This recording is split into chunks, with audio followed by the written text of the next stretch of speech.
高高分西部神剧黄石系列中有个名场面，咯咯哒被客人蒙住眼睛掀开裙摆，但客人虽然取下皮带，却只是为了让另一只咯咯哒来个10连抽。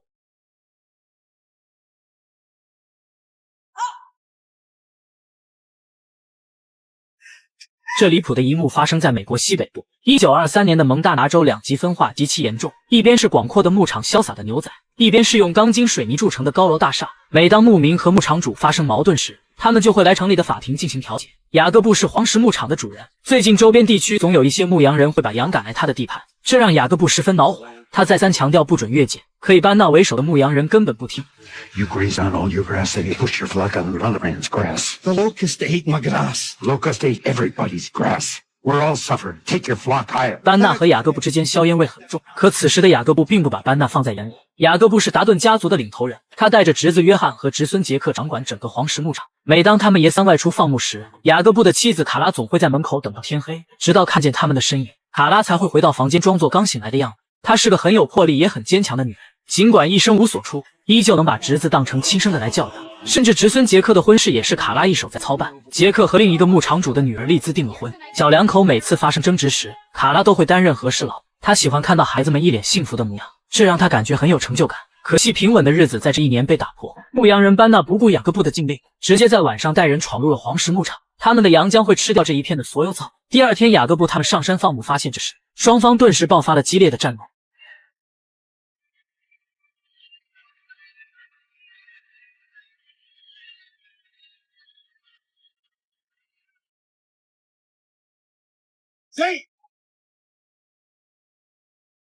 雅各布怒火中烧，要不是今天他们人多，杰克将会死在班纳等人的枪下。为了杀鸡儆猴，彻底杜绝这种事发生，雅各布决定私下处决班纳和他同党。夜幕降临时，班纳一伙人被实施了绞刑，可雅各布不会想到，班纳竟然利用马匹逃过了一劫。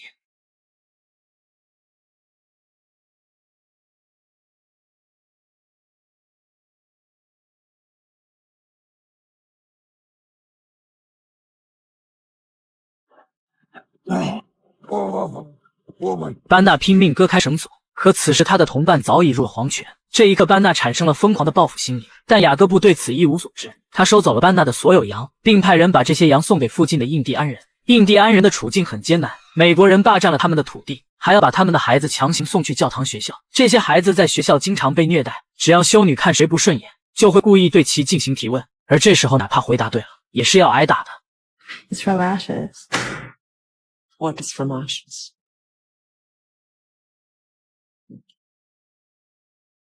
The alkaline.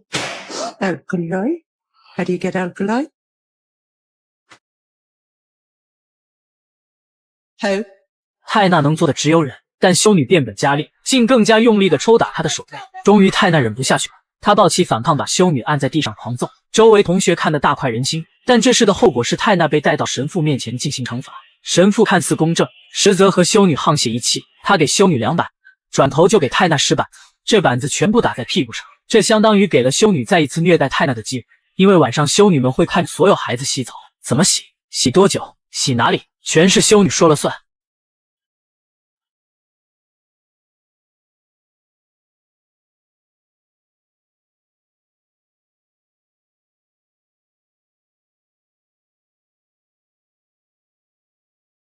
印第安女孩泰纳每天都被修女猥亵，而且她辛苦干一天活，晚上却只能吃带有蛋白质的食物。Byd y dwyllo coitiwys.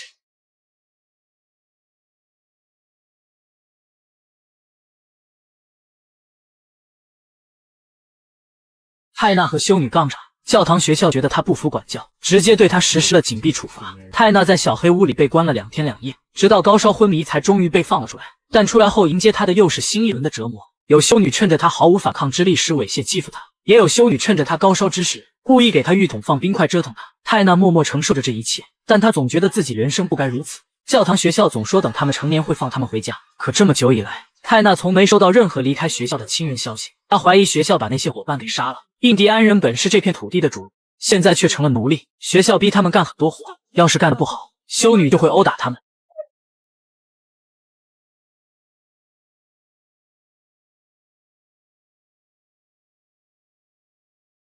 修女其实很喜欢看泰纳反抗，因为越反抗，他们越有借口收拾他。Do you want to be saved? No, I don't.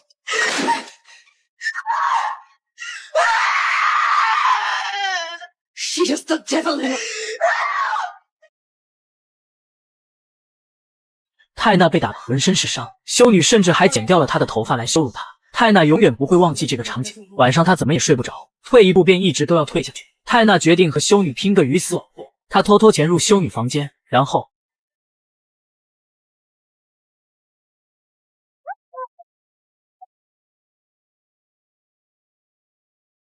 以牙还牙，不能解气。泰娜翻到修女身上，拼命掐住她的脖子，直到修女咽下最后一口气，泰娜才点燃烛光，然后烧红戒尺在修女脸上烙下烙印。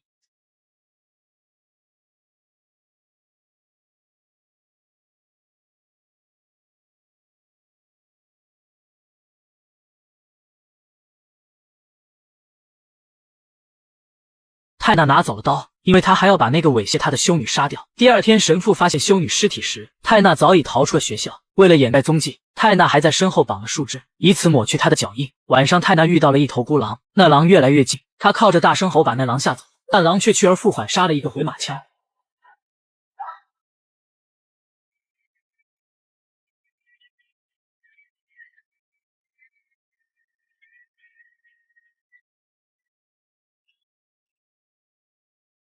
他以最快的速度爬到高处，可狼没有离开，而是趴下等待他下来。泰娜就这样和狼对峙着，不知道过了多久，狼消失不见，取而代之的是一片羊群和一个赶粮的印第安人。巧的是，这印第安人认识泰娜的父亲，所以对方好心收留了泰娜，并让自己儿子去给泰娜父亲送消息。泰娜父亲曾得到过黄石牧场赠送的羊群，但此时为了女儿的安危，他不得不放弃那笔财富。今天他回家时，发现泰娜奶奶惨死家中，这是和学校勾结的警官干的。他们一定以为泰娜回家了，便来搜寻泰娜踪迹，而奶奶想要反抗，才会落到这个下场。泰娜父亲不敢再待在家，他准备埋葬奶奶后就去找泰娜。但与此同时，前来传话的印第安小伙遇到了麻烦。他在返回的路上碰见了学校的神父，他们看小伙年纪不大，当即就要把他绑去学校。好在泰娜父亲及时赶来，这才把小伙救了下来。两人连夜赶路去找泰娜，可他们还是晚了一步。泰娜被另一伙搜查她的神父发现了，尽管泰娜现在的打扮像男孩，但他们还是将她按在地上扒衣服验身。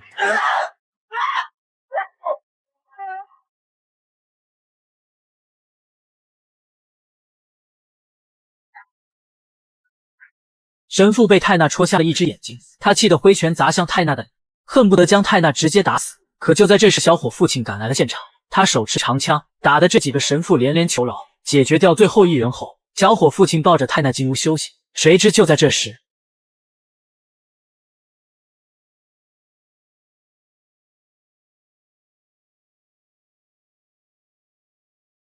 泰娜挣扎着爬起来，并趁着神父上子弹时捡起一块石头，然后狠狠将他砸死在地。看着印第安大叔的尸体，泰娜悲痛的嚎啕大哭。幸运的是，泰娜终于等来了父亲和小伙，他们三人结伴同行，一刻也不停歇的逃命。泰娜父亲准备逃去更远的地方。他之前虽然受过黄石牧场的恩惠，却并不准备去黄石牧场求助，因为黄石牧场现在也遭遇了危机，并且牧场主雅各布正在生死边缘徘徊着。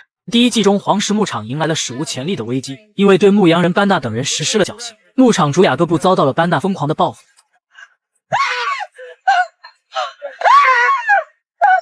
Get out of the way! Get out of the way, no! 雅各布的侄孙媳妇利兹中了一枪，侄儿约翰和约翰亲家也中弹。雅各布的妻子卡拉迅速带着约翰妻子寻找掩体，而杰克则负责保护受伤的利兹。双方谨慎小心，但敌人不会轻易收手。班纳纠集了大批人手，显然是要雅各布全家的性命。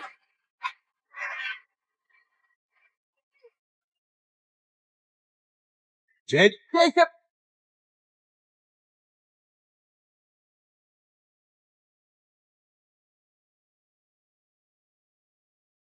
马群来到面对面，雅各布他们只能换个位置，有掩体他们就能反击，能反击就能拖到救援的到来。可班纳不讲武德，竟绕后前到雅各布身后，并掏出了一支最新款冲锋枪。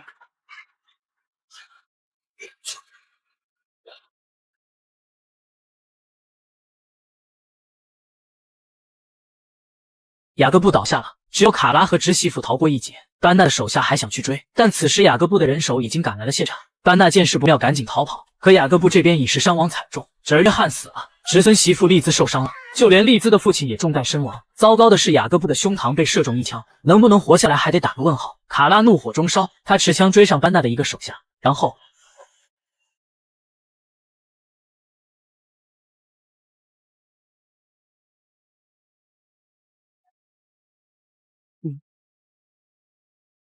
幸运之神还是站在他们这边的。雅各布因为救治及时保住了一条命，丽兹也取出了子弹，成功活了下来。班纳得知此事后慌张不已，他知道雅各布不会放过他，但他现在没钱没人手，只能选择空手套白狼的方式。班纳来到城里找矿商帮忙，矿商非常有钱，一直对雅各布的黄石牧场虎视眈眈，两人很快一拍即合。矿商出钱，班纳则负责用钱买人手霸占黄石牧场。And when you have it, I mine where I choose, and the lease already paid. And you run your sheep where you want. The mountains are mine. Deal. 拿到钱后，班纳当晚便找了一大群人，他们摸黑来到黄石牧场，并偷走了雅各布放在山上的牛。牛是雅各布生存的本钱，没了牛他无法交银行贷款，那么这片牧场很快便会易主。果然，黄石牧场的牛被偷一事传出去，丽兹的母亲立即找上了门来。她不想丽兹留在这里过即将到来的苦日子，但丽兹马上就要和杰克结婚了，她根本不想跟随母亲离开。杰克上前和准岳母据理力争，可准岳母只是走到他身前。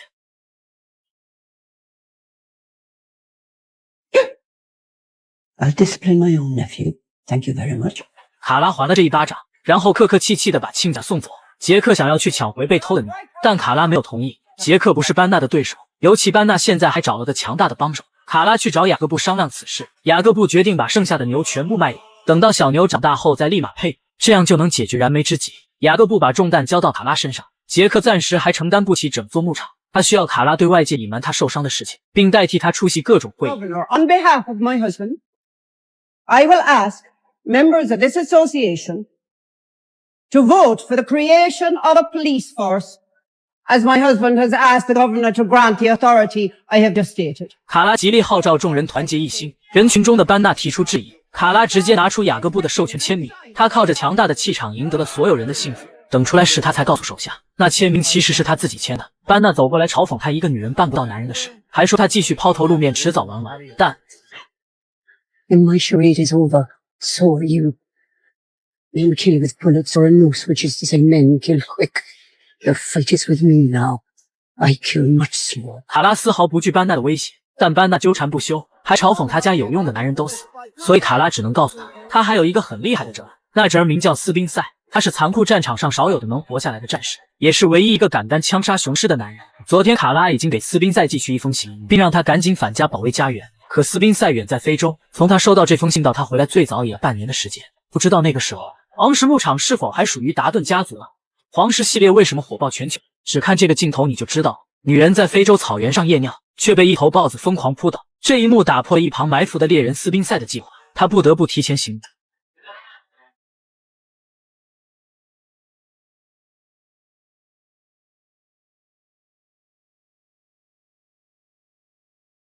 倒霉的女人没了呼吸，白天她还当着她丈夫的面对斯宾塞暗送秋波，现在则成了冰冷的尸体。但斯宾塞没时间为她哀悼，因为他发现这片营地不止一头豹子。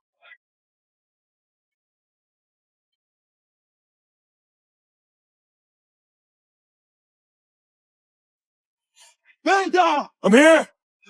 有同伴被豹子扑倒，斯宾塞匆忙跑过去，可同伴已经和那女人一个结局。斯宾塞感觉很愤怒，他是一个职业猎人，哪里需要猎杀大型肉食动物，他就会去哪里。但这个营地的老板明明告诉他这里只有一头，今晚却出现了两头。斯宾塞觉得老板故意谎报情况，目的是让他被豹子咬死，老板就不用支付报酬。 Now say you're sorry. I'm sorry for your... I didn't lose anything. I'm sorry for his loss.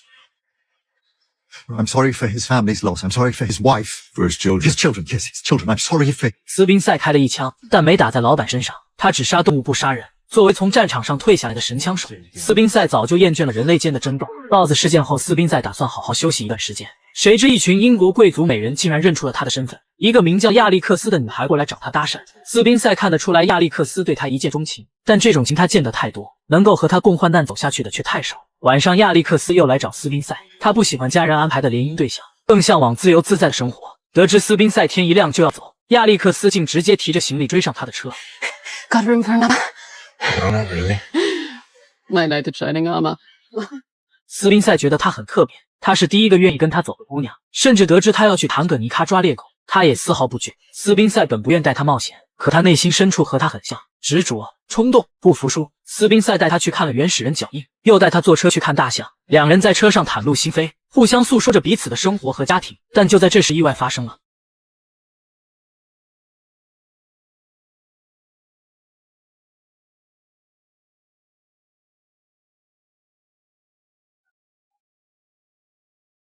斯宾塞拼命后退，可速度根本不及暴怒中的小。当车子被掀翻，他只能匍匐在地，选择一个最佳的射击位置。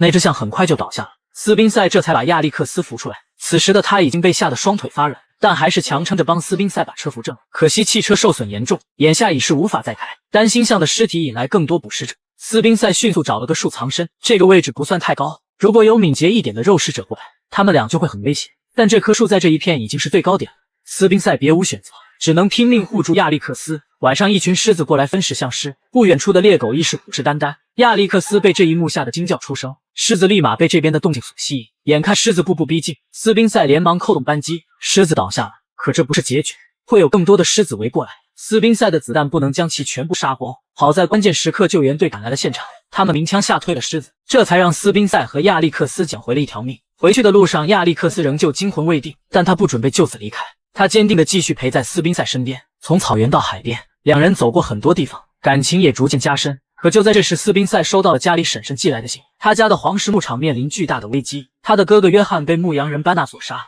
叔叔雅各布也重伤躺在了床上，家里现在没一个能成事的。婶婶让斯宾塞赶紧返家，这样才能抵抗班纳那个狼子野心的家伙。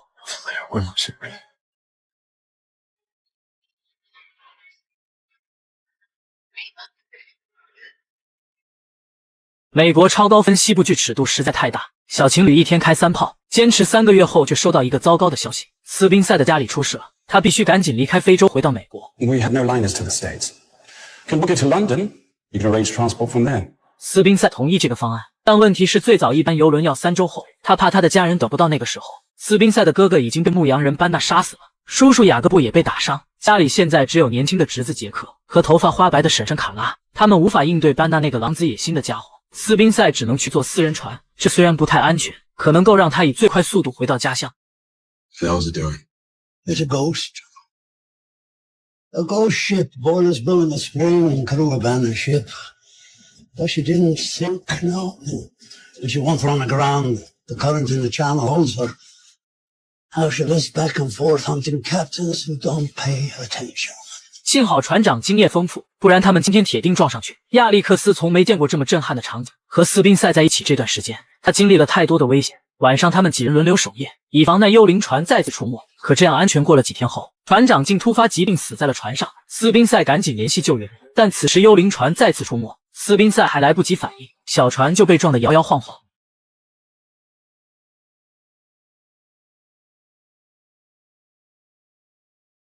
斯宾塞从沉船中逃了出来，可舱里的亚历克斯还被困在里面。他赶紧潜下水寻找他的踪迹，水已经淹到了亚历克斯脖子。亚历克斯不会游泳，斯宾塞只能找根绳子系在他身上，以此将他脱离船舱。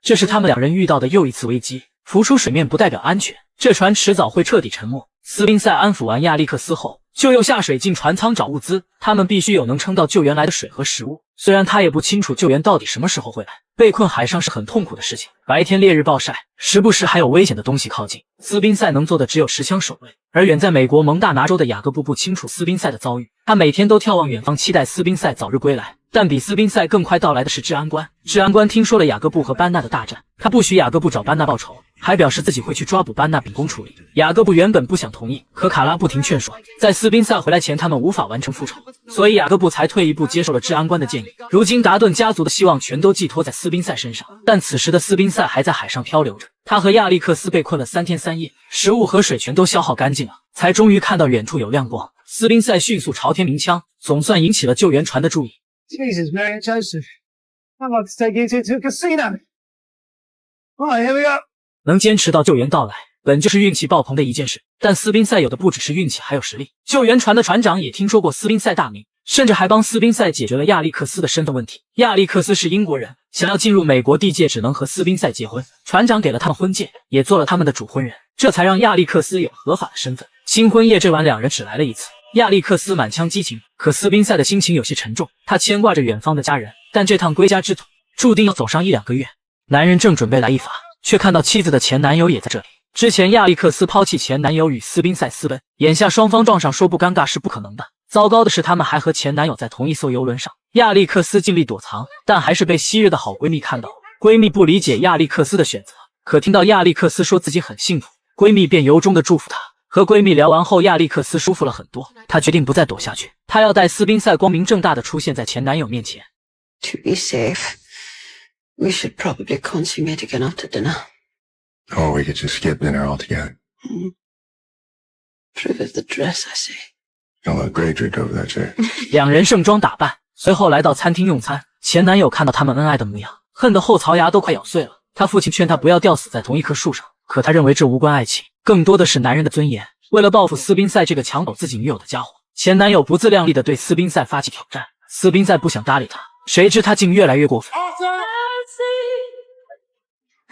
Arthur, enough! This is not the place for it. You have to wish about you. He knew of my engagement.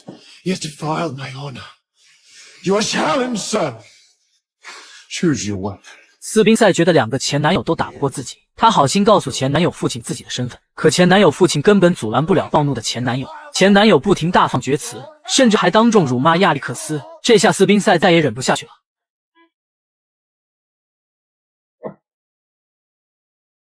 Charge accepted. 2个男人的战斗彻底打响，斯宾塞选择了自己并不太擅长的剑。亚历克斯本以为斯宾塞会输，因为前男友从小就练习剑术，但不过1个回合，前男友就被斯宾塞打趴下了。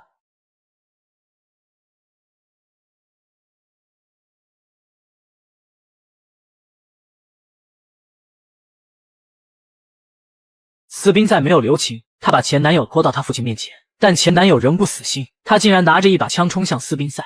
I do not use you, Yankee Scout. I do not use. 前男友作死成功，可斯宾塞也付出了代价。游轮上的警官觉得斯宾塞是故意杀人，尽管亚历克斯解释是前男友先掏枪的，但因为现场没人敢得罪前男友家族，所以斯宾塞就这样被押进了禁闭室。斯宾塞的回家之路坎坷不断，而另一边蒙大拿州的达顿家族也风波丛生。斯宾塞的叔叔雅各布被牧羊人班纳打伤，他放弃了找班纳寻仇，选择让治安官逮捕班纳。可班纳身后有矿伤，矿伤给班纳请了非常厉害的律师，没几天就把班纳给弄了出去。You fucking coward. Trying to settle this in court. I'll show you, coward. You doesn't belong to me. No fighting in the courtroom. I will hold you all in contempt, and you can fight it out in the jail cell. You keep sending boys to do men's work. 班纳杀了斯宾塞的哥哥，又打伤了雅各布和杰克的老婆。可他不仅没得到法律制裁，还想要吞掉达顿家族的黄石牧场。班纳故意偷走雅各布的牛，害得银行不肯房贷给雅各布，而矿商则趁机帮雅各布还清欠款。If I'm not repaid by the end of the year, the deed reverts to me. We have done no harm to you. Why would you do this to us? Because I can. I'm a businessman.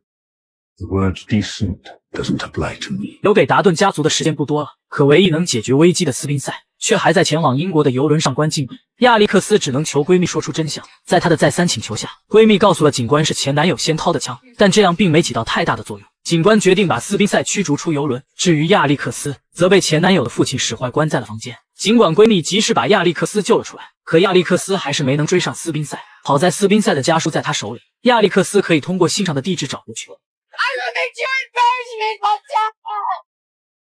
I love you! 夫妻俩被迫分离，而另一边焦急的婶婶卡拉又给斯宾塞写了封信，她告诉斯宾塞现在情况万分危急，如果斯宾塞回来的太晚，